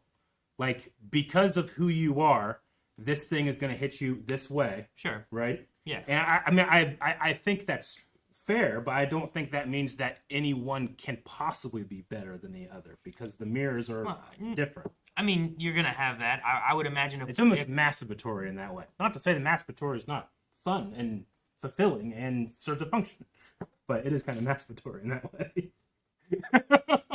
But, like, if we had fight scene things that we were tier ranking, I would imagine my list are different, and I imagine, like, Jake's would have, like, maybe more kaiju stuff on it or something like that, than what mine would have, Yeah. Like, he might be like, ooh, best fight scenes, man. I loved it when, Godzilla fought this guy, and that was, like, one of my favorite fights. I might not have those connections to that, but that might also be nostalgia related. That might be just my preference of, like, what kind of fights I like watching. If I like watching swords, or if I like watching, like, fists. Or What type of editing style do I like? Do I like, wide, close-up? Wide, close-up, fast-paced editing that puts me in the moment? Or do I want to be able to see everything so that I can focus on the choreography and the moves? Or is it more about the feelings and, like that type of thing? Yeah, like, it's all going to be different. It's like when I get like, fucking upset when people are like, this is what a lightsaber fight is. It's about the emotion. It's like, that's one thing, but it's others, too. I was saying, like, how many fights do you have on your list that are more emotion-driven and story-driven versus, like, sometimes there's some real good fights that kind of don't really have that, but, like, that's a real cool fight. Yeah. So, yeah. And then I also have to say, like, is this just fictional fights? Can I, like, bring up, like, videos of, like, real fights? I mean, sure. Because, like, unless we stipulate that it wasn't, I guess. Yeah. Again, as long as we always have to, like, have some type of standard that we're measuring things against, right? I just like to have more. I just like to have more specific standards. Yeah. If I just say, like, what are your top 10, like, favorite movies? Like, there's no standards there. It's just like, what's your favorite movies? Honestly, what you're doing is you're stipulating the standards. You might be like, ooh, man, what's my favorite romance? What's my favorite comedy? What's my favorite drama? What's my favorite action? Sure. And you just put them on your list. Do you think the conversation is more entertaining or less entertaining if the standard I use and the standard you use are aligned? Are aligned? Yeah. If the standard of a fight scene is its choreography or its novel choreography, never seen that before, like, I feel like that's a little more interesting of a conversation versus, like, well, I like Godzilla fighting this monster. And I'm like, well, I like, this lady with a fly swatter fighting mosquitoes. That's a fight, like, yeah, like, they're hard to compare. They are, yeah. But, like, we're also getting a glimpse into, like, honestly, we're getting a glimpse into, like, your preference and my preference and where those kind of things lie. And rather than, like, targeting that kind of stuff, I think it's neat to see and hear why people enjoy what they enjoy. Yeah. And then maybe it opens up to, like, especially for us when we do, like, TV shows and movies and all these different things, and it's like, man, they've seen a lot of stuff. Like, what are their favorite stuff? Like, we've taken suggestions from viewers and stuff on, like, they've helped us decide on a lot of other shows to watch, Sure. And a lot of that is them choosing what are some shows they really like and think that would be good. And we've watched some really good shows because of them doing that. Absolutely. So, like, I think there is value in, like, just hearing what someone likes and why they like it. I think, like you said, the trouble comes in, like, the responses to that when someone's favorite thing, it doesn't end up on someone else's list. Yeah. And I think that the way that conversation happens Yeah. is like the only downfall of like trying to like talk about what you really like. Sure. So I don't know, but I also get like I should not rank my kids, you know? Right. Like I shouldn't have a favorite kid, and I shouldn't rank them on like that kind of thing, because like that's not fair. Depends on the and that's standard. how you're talking about like, well, yeah, sure, like which one older. can drive the best, you know? Like, Yeah. oh, okay, well, I can do that, you Yeah. know? Which one cleans the room the best? Oh, okay, well, I can do that. But if you're just like, well, what's your favorite kid? Like that's what you're talking about. You're Yeah. like, these are all your kids, is what you're looking at. Sure. You're like, it's not fair for me to rank them all together. That's how I think about ranking art against each other, I would say. Especially if it's not directly made to be compared to. Like, I don't... What art is made to be directly compared to? Parody. You certainly have stuff like, Armageddon and Deep Impact came out in the same year. Why did that happen? Well, the production houses heard the other one was doing it and wanted to be able to capitalize on its marketing. So they now have a competition about which one is which, I can see people... I can make more of a case of why those things could be ranked against each other versus something that has absolutely nothing to do So you'd be okay arguing why those, like, which one's better between those based two? on that standard, yeah. Well, what's the standard? Like, what's the standard besides just two movies are kind of similar? Movies that were direct competitors against each other, like competing for a summer of '98 or whatever, like that. Sure, that's the standard. But you also will have like movies that are not specifically like that were still competing, like that aren't like Armageddon, Deep Impact. Like if it's like I don't remember the years that things came out, but like if you had was Jaws and I don't think Star Wars came out the same year, but let's just say they did. Like Sure. if they both came out the same year in the summer, they would be competing, but they're very different movies. Yeah, Like, but they instances weren't like that. as the other one. I would say was made to be to compete. I think Deep Impact and Armageddon. I can't remember which one came first, but I might be wrong too. But I believe they were like that was done because the other one's doing it. Thus the competition. Whereas here it's just like fuck, our dates aligned. That they never thought. Like they're about definitely it. competing at the box office. In the general sense, yeah. If the box office is a standard in which you care about. What's the way that the others are competing then, if not like in the box office sense? Well, the standard there is the business side, right? Like generally a production company is competing because they want to make more money than the other, or they want their thing to make the most money, right? Which would be through the box office, right? Yeah. So that's the standard in which those things can be compared. Yeah. And I feel like that's fair to compare those two things. Whereas something else that doesn't have that standard, I don't know if it necessarily is, I won't say unfair, but less fair than that one. Like I feel like every movie in the theater at the same time is competing with the other movies that are in the theater at the same time, right? Sure. Like is every different pizza competing with each pizza? Yeah, if you pick right. picks? Like every pizza place is competing with every other pizza place, right? They are. Like that's why you're like Domino's isn't good, and I'm like, no, I love Domino's. Yeah, Like, that would happen. Yeah. right. But if someone came up to me and said, Eric, only you think about the Domino's thing, I'd be like, okay, yeah, fair. But Domino's themselves changed it. I'm sorry, I cannot bring that up. But like the like if I was like, hey, what's the best movie to see in theaters right now? Mhm. Like they're all competing over someone to go. Like I can only go and see one movie because tickets are getting pricier or whatever and all that. So it's like, well, I can go see one. How I'd answer that question is I'd have to create standards. I'd have the person like, what type of movie do you like? Are you more of like an action guy or a romance person? I'll watch anything really. Sure. The box office is showing that this one is doing better, and so if the general audience is more going towards this one, you might have a better chance at enjoying this movie. You should go see that one. Gotcha. So you're trying to pull in like subjective like numbers into it, like stats. Well, the box office would be objective, right? Yeah, objective, I guess, right? Objective. Yeah, so I would bring You're trying to bring in like numbers versus like the art side of things, right? I brought in some type of standard, yeah. Some type of standard. Yeah, because I mean, unless I know more about that person, I can't give a good recommendation because all of those things are arbitrary, thus hard to compare. Okay. What if one of the movies is a Star Wars movie? There are multiple Star Wars movies in the same theater? No, just one of the movies with the other 7 movies or whatever in the theater is a Star Wars movie. Have you seen Star Wars before? Who, me? Yeah. Well, yeah, I have. So The sequel trilogy wasn't as good, so I don't know if I like it anymore. sure. I could recommend. Yeah, I could recommend someone like. I'll be like, watch The Last Jedi again because every time I watch it, like I like it more, Yeah. and that's like. So I immediately had to create a standard. So is The Last Jedi back in theaters again? No. I'm like, why'd you bring The Last Jedi? What are we doing? Well, But no, I was just curious on like Like in those things, like there's an arbitrary ranking, I think. Yeah. But it's to try to get to somewhere. Like when you're like, hey, what do you want for dinner? You're technically kind of ranking and putting in your preferences and all that stuff into deciding what's for dinner, right?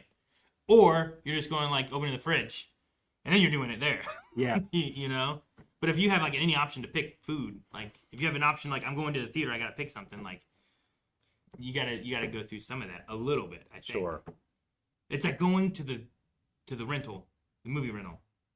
You're looking at covers, and you're judging them, and picking which one you want, right? Yep, absolutely. Like that's happening. Yeah. I feel like there's slight. That one looks better than that one. Like you're kind of ranking them as you look. Why does it look better? I don't know why. Does it remind you of another movie you liked?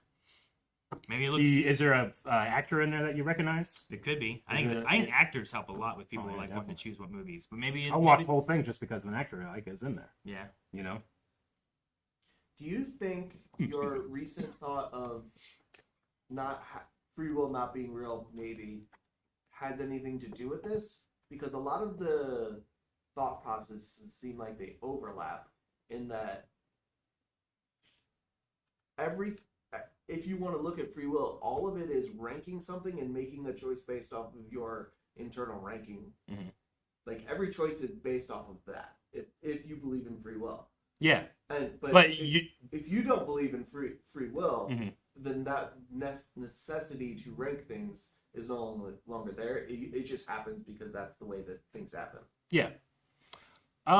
Is it related? I think so, because I think that question is foundational to everything a human does. So yeah, it's related. My aversion to ranking really just started when putting my rankings out there got a bunch of hate. And I'm like, well, I thought that wasn't the point. And then it kind of felt like, yeah, it is, but we just don't talk about how it is. You know? So that might be a response to that. But my stuff about consciousness and free will is stemmed from losing my faith 25 years ago. That's been with me forever. Well, not forever, but 25 years ago. However long.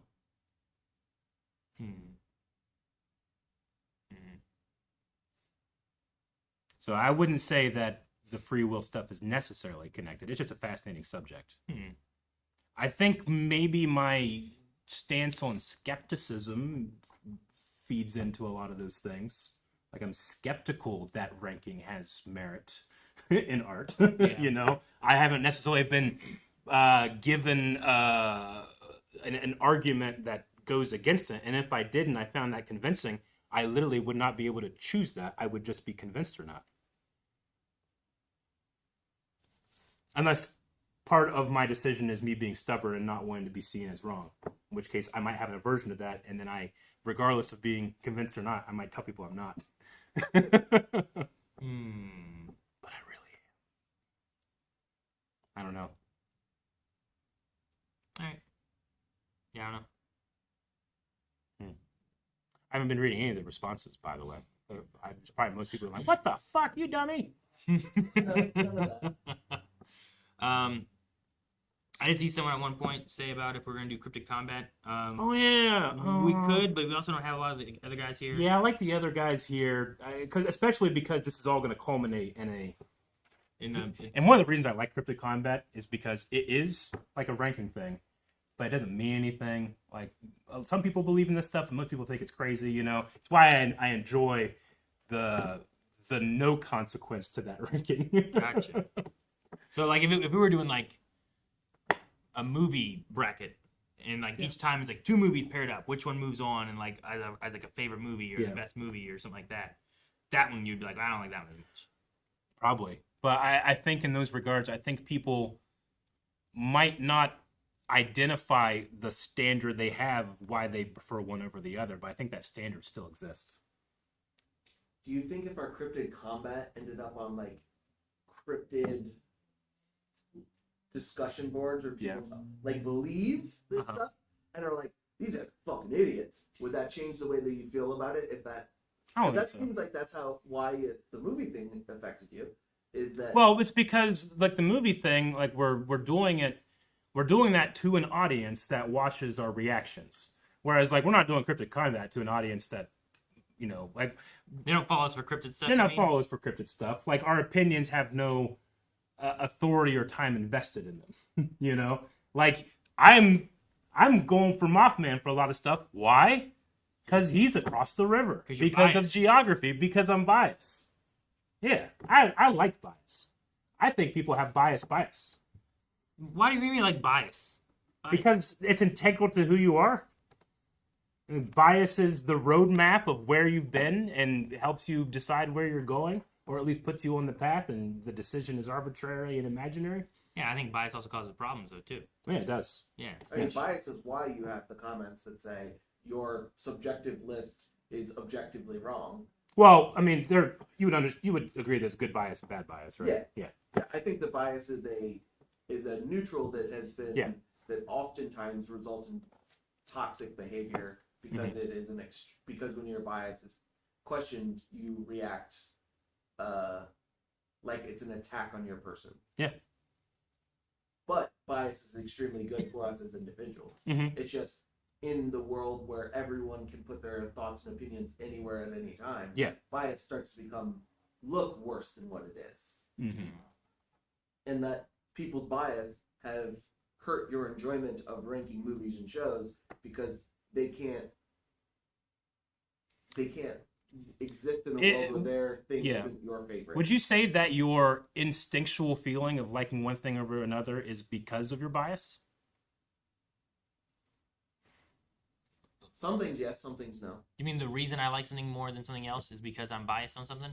Yeah. Like Nope. Okay. I don't know. I think you can put two things in front of me Uh-huh. that I have zero bias on either, Mhm. and I can pick one or the other that I like more based off of what it gives me that feeling in the moment. Yeah. But I think in most situations, you have a natural bias that leads you to give you more positive in this. I feel more positively about this, so I'm going to pick this. What are the two things that you're presented with that you have no bias for? Because I would say that there's almost nothing that you have no bias for. Like, even if there's a brand new movie that you've never seen before, it might remind you of a movie you've seen before because there's only, 6 actual stories, and that every story is generally a retelling of another story that came before. You might be more biased to that one. A pantheon of deities, a trading and nomadic culture is more likely to have multiple gods in their pantheon because they're more likely to get with other. They want to be more friendly with more people. They don't have a strict authoritarian one monotheism where cultures that stay in one spot and reject every other. They're more biased to that type of religion or that type of thing. Bias is integral to all those things. It's almost like passed on from parent to child. I would say that there's almost nothing that you can find that you're free of bias for. But it might be. I don't know. Nothing comes to mind immediately. So you're going with bias for whatever. Like, I'm gonna go get a phone. I don't really like Apple, so I'm gonna get Samsung. Yeah. But that's a bias. That's not based on me and an experience. That's what made my bias. Is that what you're going with? Just generally the operating system that you're most familiar with. That you're biased towards. What if I'm going shopping for foodstuffs and I'm just getting things for? I'm biased against marshmallow sauce, which I will not change that term. It's marshmallow sauce. I'm biased against it because my parents never put it in our grocery cart. I'm more likely to just get fucking Nutella. Well, it's probably a better option anyway. Maybe. The other one's just marshmallow. You're right. But Stanley has a bias to terrible. I think some bias can be terrible. I don't know if you can actually control what bias you have. You can expose yourself to new ideas to help remove bias, but bias is always present.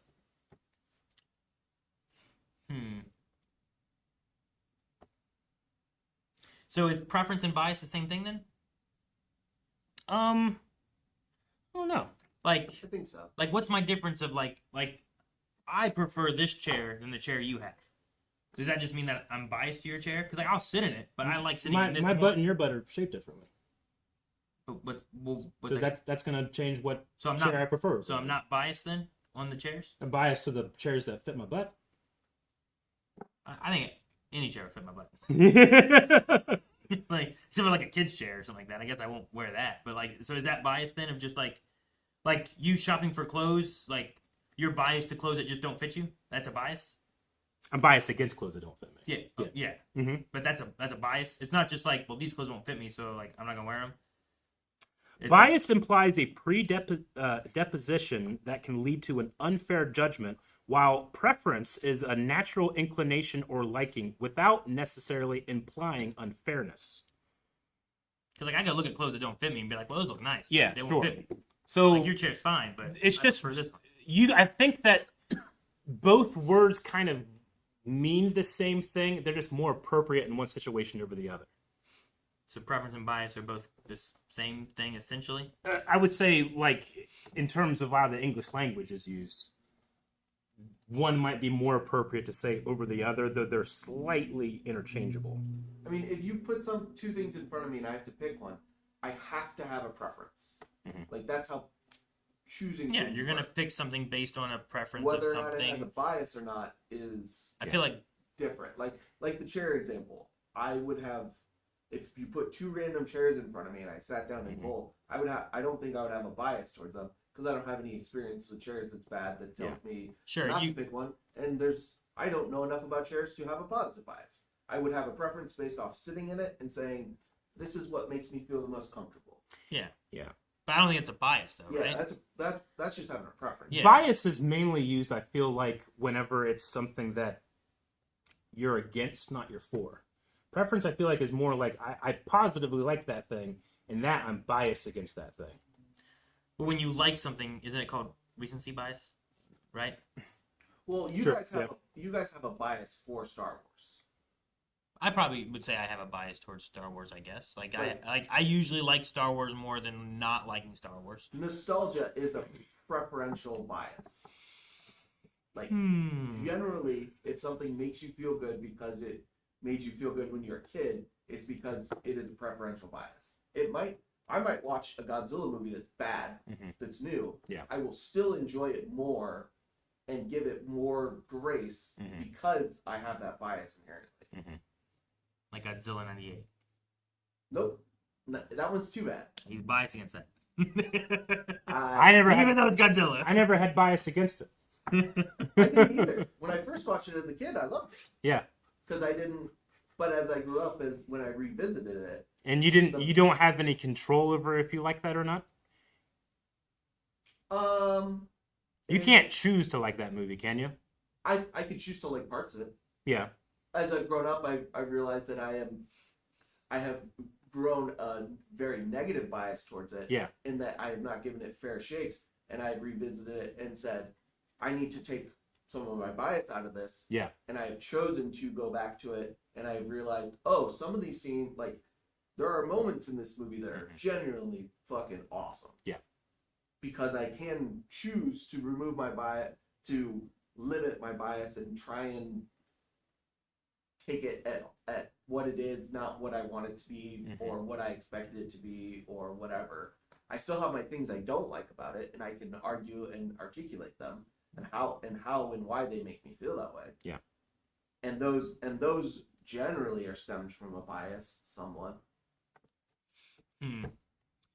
Stanley's like, bias seems like preference based on harmful ignorance. But then Devin said, nah, I think people use the word bias around harmful contexts. Well, Textbook definition seems to only say it can be used harmfully. we also have to remember that when it comes to language, when it comes to words are descriptive, they're not prescriptive. They just describe how words are used. Words change. There's no, so many languages are Latin-based. There was never a day where, a Latin speaker gave birth to a French speaker, Well, sure, that just changed throughout there. So, interchangeably using bias or preference, that's what I think it's just more usage versus what they actually, quote-unquote, mean. You're just trying to express a thought or a feeling. I guess I'm just trying to think of the thing of as we have bias on everything, and I would not have a bias on something. Yeah, in which case maybe it's it's better for me to say we have a preference on everything. Context of when you use them is important. Yeah. Like in a conversation of where we are familiar with everything, bias is going to inevitably. But when you bring in things that you're not familiar with, bias is then not useful in that conversation. Because you can colloquially understand in a conversation where like we're going to talk about our favorite fight scenes. You can say you can say bias, and it is then interchangeable with preference, because the sense of what you're doing is you understand what you mean. But when you go into a conversation where like we don't have any inner working knowledge of chairs or feelings about them, or boats or cars. I'm very appreciative of this conversation because I never really thought about what is more appropriate to use, preference or bias. Sure. I do like the idea that bias comes more into play when you're talking about fairness. Preference is everything else. Sure. But 100 years from now, that might be completely the opposite way because of how people end up using it. Literally.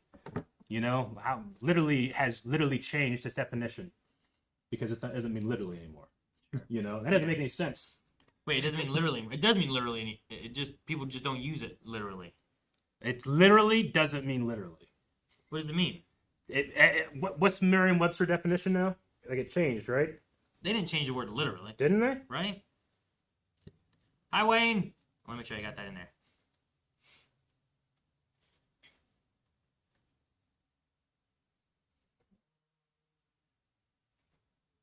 Like people tend to use it, like especially younger people use it in its informal. I know people use literally figuratively.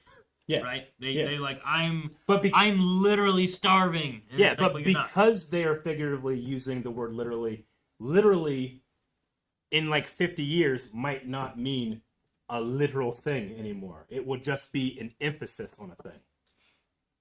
But that doesn't work if literally's definition changes. But well, yeah, because right. Again, it's descriptive. Not but prescriptive. literally still means literally. Does it literally mean literally? You know how like definitions have like 1, 2, and 3? Sure. That's number 1. What is? That literally means literally. Exact. Okay. Like it's literally that way. Yeah. But also in that definition is not literally. Well, like a later step 2 thing. A later step, yeah. Yeah. So like it's usage, right? Well, I mean, there's words that are the exact same word, but they have like 2 different meanings. Yeah. So like literally can like the phrase literally mean different things. Yes. Like the phrase "pick yourself up by your bootstraps." Every single person that speaks English and is in society, like they understand what that means. That means like you got to pick yourself up, you got to do the hard work.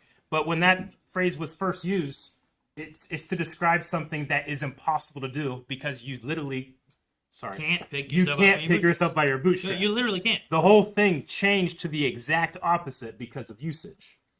And I think literally is going that way too. Well, sure, but that's more of a phrase than it is a like definition of words. Yeah, but it's still descriptive of a phrase and a word. Still description, right? I'm just trying to use a different example. Huh? Isn't that most phrases is they've been shortened and condensed and don't mean what they use? Like blood is thicker than water, but the full phrase is like says the exact opposite. Yeah. Yeah.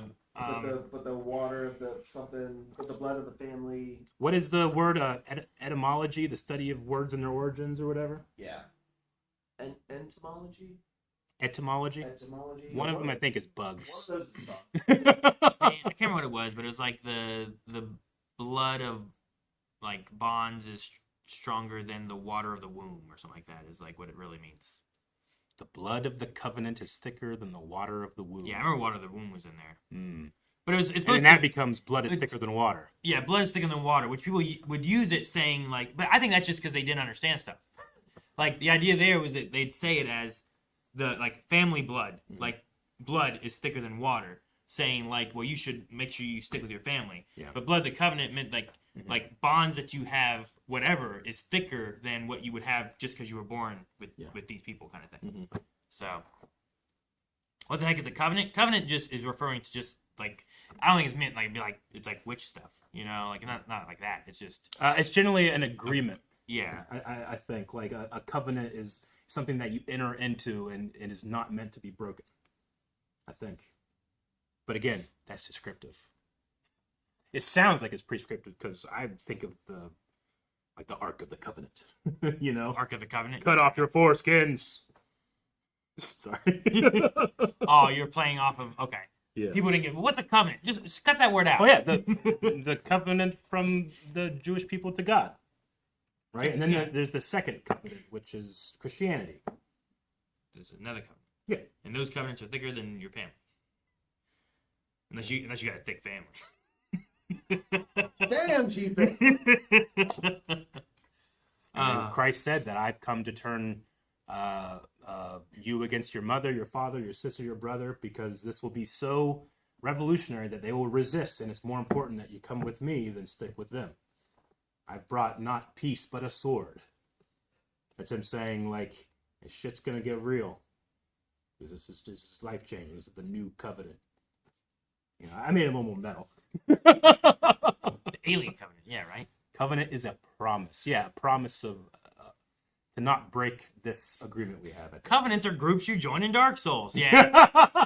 Thank you there, Pendragon. Yeah. Right?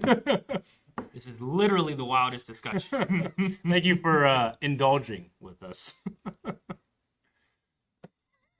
not trying to gatekeep Jake, but you should keep him without a mic, specifically for the damn she thick to sound like it's coming from across the room forever. I agree. Yeah. All right. Well, we're getting low on time. Damn I it. don't know if we have any questions or advice things. Oh, no advice. I know we had some super chats that came through as well, but we can try to see about any kind of questions or any of those kind of things. Contronym is a word that is its own opposite. I love that word. Contronym. What? Like it's contrary and to Like the word. And synonym? That's such a cool word. Wait, what? Oh, I don't write that down. Contronym. Contronym is a word that is its own opposite. Yeah. What word is a contronym? List of contronym. Literally. Yeah. Literally would be a contronym. Well, it's not yet. I think most people still use literally that way. It's just that a lot of people have begun not to, and it's freaking people out, Aaron. Ooh, bolt. Bolt? Bolt. Like a nut in a bolt? No, well, yeah, but like there's a bolt which is used to hold something and fasten it together. But you can use it to run real fast. So you can like, hey, bolt that together, Yeah. right? So it's not going to go anywhere. But hey, he just He's bolted. fucking bolted away. Look at him. You know. Buckle. Buckle. Something to hold something there. I thought you Also, said butthole. Butthole. I'm sorry. Butthole's its own contronym. I apologize. What was it again? buckle. Buckle. Because it binds things together or it collapses. under Or pressure. you can buckle. I like that. That's cool. Ooh, oversight. Right? Oversight can be someone who's like they're over top watching to make sure, but you also can have an oversight where it's a mistake, something issue or something, right? That's so cool. Language is so strange. Handicap, which could be an advantage or a disadvantage, right? Because it's used in both ways. Yeah, I suppose. Like, I'm granting you a handicap because you need it. Like golf has handicaps, right? Where you get an advantage. You have like less you have to hit. Sure. Right. I don't know golf very well. You don't know golf? No. But yeah, I don't know. Just like overlook. Supervise something, or you overlooked and you missed it. You didn't realize it. So, yeah. Contract. Bound. You can be bound, or I could be homeward bound. Which Bound and is determined, not moving. right? That's so Bound cool. and determined does not mean you're Yeah. tied up, but I'm getting out.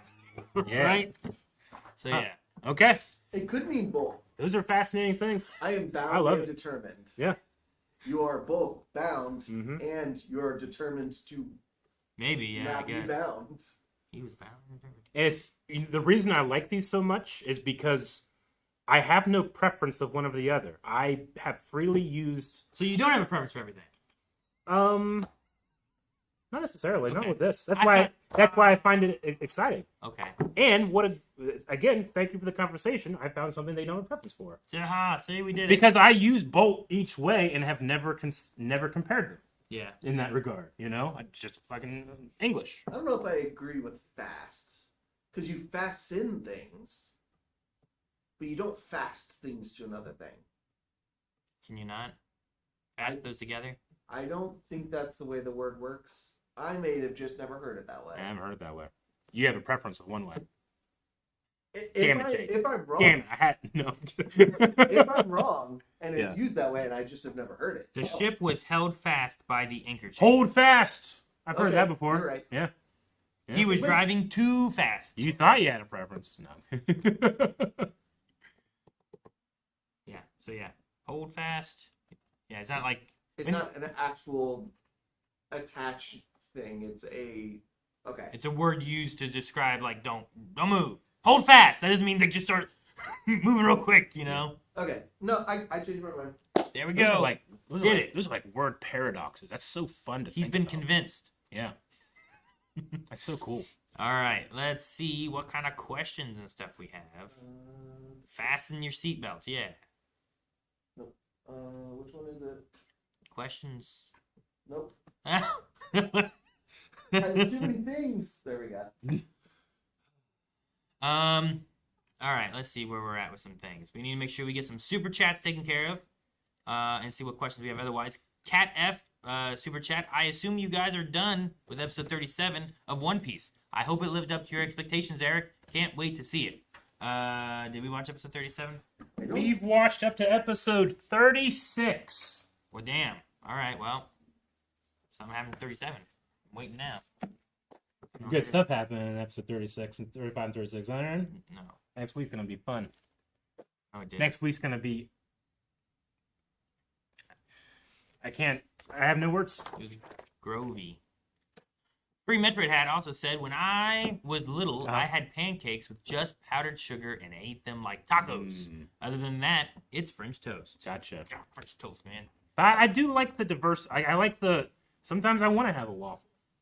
Yeah? You know, I like the little pockets so you can get syrup in. You know what I'm saying? Well, yeah, but that's all French toast is. Little pockets? No, it's one big pocket. Like, there's the crust. I always had French toast, and, like, the middle would always end up being a little saggier than the crust was, and it would just hold all the syrup in there, and then when you cut it, like a dam opened up, just... But I get what you mean. Like, waffles, I would be like, 1, 2, 3... I would just, like, I would cut squares. I put some in every single square. Yeah. I like to cut the squares and have little, you know? Okay. You know, chase it. I just ate it. I didn't play all that. I get it.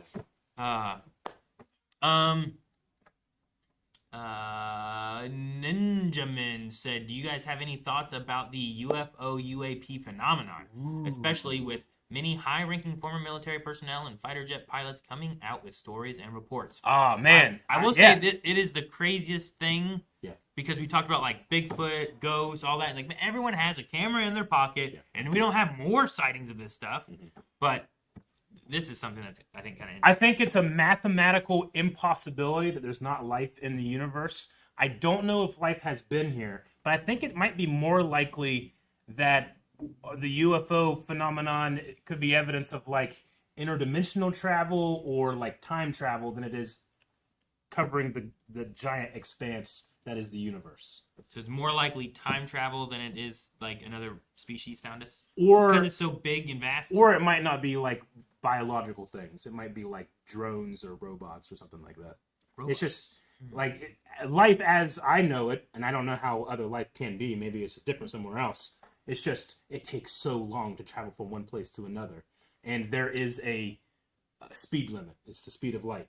You know, we know of. That we know of, absolutely. But that's the speed. That's gravity goes by the speed of light. Everything seems to be space time, all that type of thing. Sure, but like, what if there's another planet and they have some kind of materials that like we just don't have, and somehow things can work different? They're able to unlock some kind of super.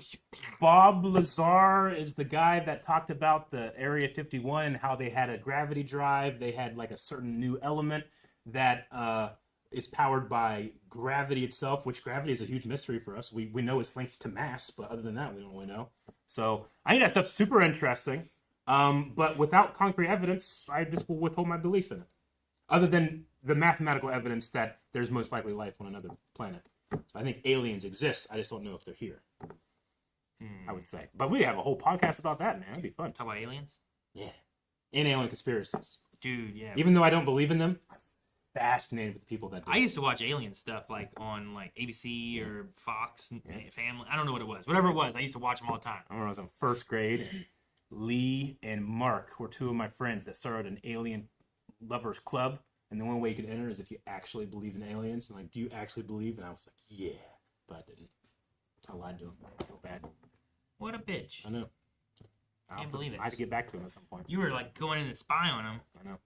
I wanted to be part of the club. Free Metroid hat. Yeah. I have seen too many fight scenes to choose even 10 favorites. But the Jinx versus Vi scene from Arcane, That's a good one. Duel of the Fates, and many more are up there. Definitely. However, I don't rank things. Yeah. I mean, it's fun to just like what movies come to mind. Sure. Well, and then there's also the thing like, dang, man, I forgot about that. That one's so good, you know?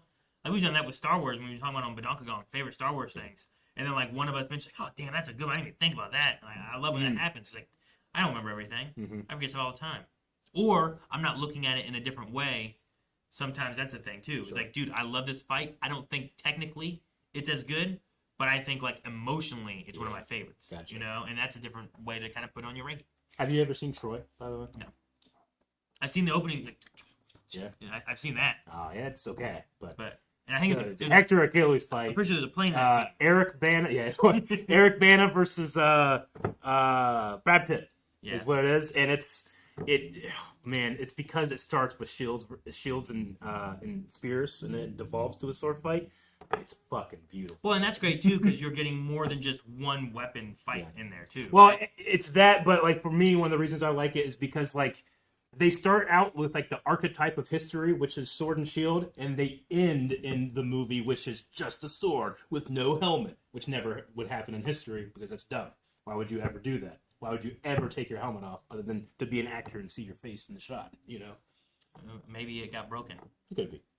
That happens a lot in movies, so we can show the actor. But that's one of the reasons I love it, and that's where my preference is, not bias. Heavy D Yeah. said, "What is your most favorite item on your shelf?" Man, that's hard. Eric, Just the shelves that you can see?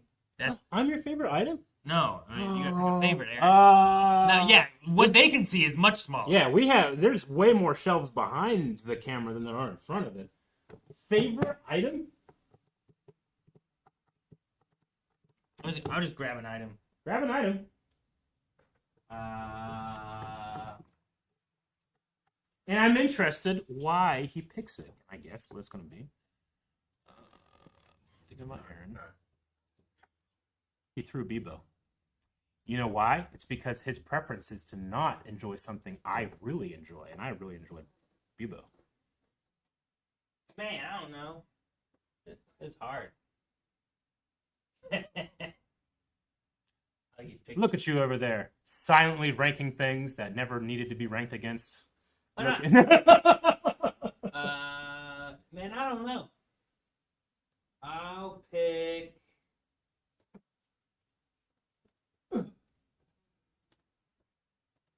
I'm gonna pick this. I'll pick this.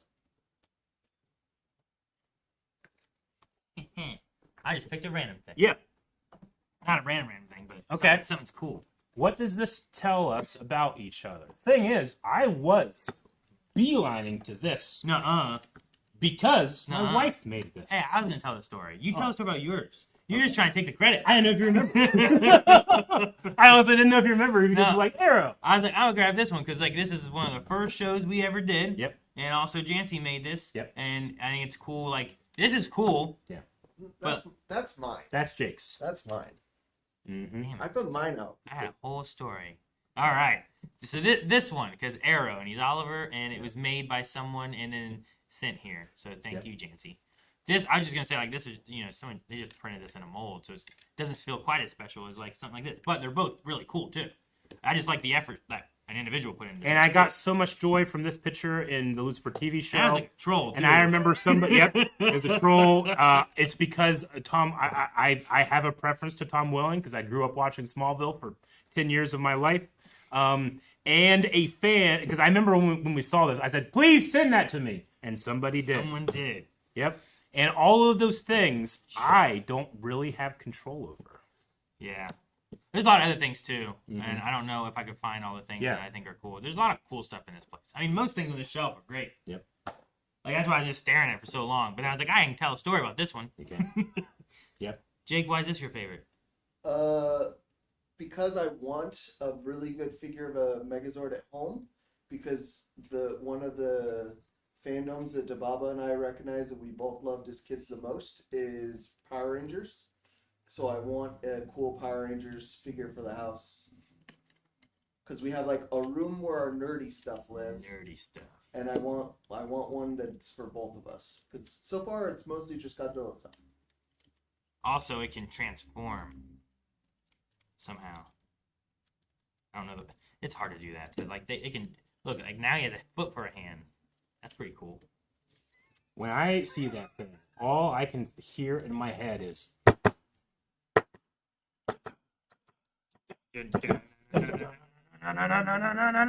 Go go Power Rangers! I almost put this out here. Yep. Because Yay! in my The first- White Ranger's the best. In my first couple months of work, this was used as a measurement tool, and I asked them to measure things for me. Yep. That was And so He asked us, "Hey, how big is this box?" So we sent him a picture with a couple Power Rangers next Well, to it. We're like we about this much. We didn't even do that at first. I think we said 4, Yeah. 3.5, and he's like, 3.5. What? We're like Power Rangers. I was out. I was doing research trying to buy a thing, Yep. so that I could replace something, and I needed measurements because it's what our TV stands on, so I give it a little height. Yeah. And they gave me that, and I didn't know what to do with it, and I was mad, but also it was hilarious. I don't think we ever actually gave him the answer either. No, because I asked, can I get it in a different measurement? And they sent me Mjolnirs. It's about. It's It was like 3 Mjolnirs long. Good times. All right, well, everybody, that was a hell of a podcast that went very, very different places. It started itchy and dark, and we ended, I think, a little bit more Wholesome. Wholesome. Well, you and- might have started wholesome. We need to also go over our bits and subs. Bits and subs. There are some memes as well. Oh, we have memes too. Damn. I'm Okay, pretty I'm sure, so. I'm good for that. You guys good for a couple more minutes? So, yeah, well, I can go through. Is that yeah? That's your Lowe's thing, right? Yeah, there was a little event here, Yeah. and there was some dinosaur things, and Kanan's been real big into dinosaurs, and we went to go do Uh-huh. that, and they had this egg thing, and I did a picture breaking out of it, Yep. and I think I posted it on Instagram recently, and thus, what's that? That is from the 1998 film from Emmerich, A Small Baby Godzilla. Oh, Godzilla. Okay, Yep. that's really It's cool. taking place in Madison Square Garden, where Godzilla made his nest. That I'm sounds- sorry, her nest. That sounds like a great movie. Thank you so much. I'm gonna start a little further back here. Subscription from Oh, fucking! I'm fighting Chucky, and you're fighting a kitten. because you said you could take Chucky. I think I could take Chucky. I don't think you could. Why not? I don't think you could. We have to watch it. We need to watch the Chucky series, Eric. I mean, I understand that you said the thing about like stealth or whatever, but like when you're putting a death battle, like you're aware of the other person. Is there places that he can hide? Are you doing a death battle? Am I in a death battle against the cats? Generally, I feel like death battles are a good standard of can See- I beat him? So you don't think 100 cats that their stealth would matter? No, No. no. I think the overwhelming force of 100 things trying to kill you would matter. So then the gorilla would lose. Yeah, 100%. 100%. There's no situation with that gorilla beats 100 people No. unless like it learned stealth and slit their throats. So at night. stealth does matter. Yes, on a death I battle. knew it. Sorry. All right. Hang on. Well, I'm gonna say KZ. Yeah. Thank you so much for the Twitch sub for 51 months. Mr. Bond. That's really composited well. I love that. Sammy Boy for 24 months. Thank you so much. And he used the blind wave Aaron's. Ooh. That picture of him ashamed with the apple pie is so funny. I haven't seen that movie in so long. Oh, what a movie. What a movie. They're talking about doing another one. Really? Yeah, like yeah.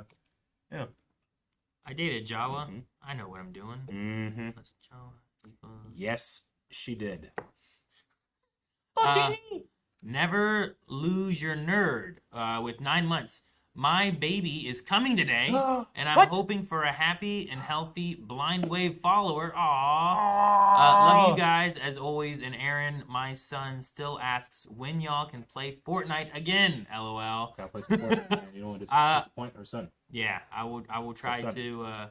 I'll try to play Fortnite again sometime. I haven't played, especially on stream for. Well, a while. we hope and wish that your baby has so much health they have no idea what to do with it. Yes, all the health. It's me, Silas, who says, love your anime reactions. Happy about the 2 episodes per week. Think I'm gonna watch Attack on Titan through you again. Attack on Titan is great. Love it so much. But thank you so much, and I'm glad you're enjoying 2 episodes a week. And if you don't know what they're talking about, there are several shows that we're doing 2 episodes a week with Ride the Wave. Some are anime, some are live action, but those are all through our website, blindwave.com, and only if you go beyond on blindwave.com, we don't have that over on Patreon, just so you guys know. And then Rupus subscribed for 45 months. Thank you so much. Advice, Blind Wave is in. Oh, hey, that's the Lucy peanuts, right? Yeah. Yep. Man. Well, Aaron, I don't think anybody wanted advice from us. We might not have gotten that far. Ready for podcast? Butt bugs. Damn it! Butt bugs! Hey, we went more highbrow later. It definitely. This podcast varied a bit. So, I'm sure we will try to get to advice next time. And hopefully there'll be more of us and we'll talk more. Though I think here in a couple more, I was looking forward to that cake too. You were at cake, Rookie? I'm sorry. That's so funny. Rookie, you gotta steel up your stomach, man. You gotta like train it. You have to start eating and look at disgusting things, and eventually this won't bother you, and you can enjoy the Blind Wave podcast even more. We didn't have to look. You can just listen. We're done. Bye, everybody. I hope you guys have a good time. We will be back tomorrow with the Switch 2. We're playing Mario Kart. Think about all the itches your body feels right now. No, don't do that. See you at Mario Kart. Bye.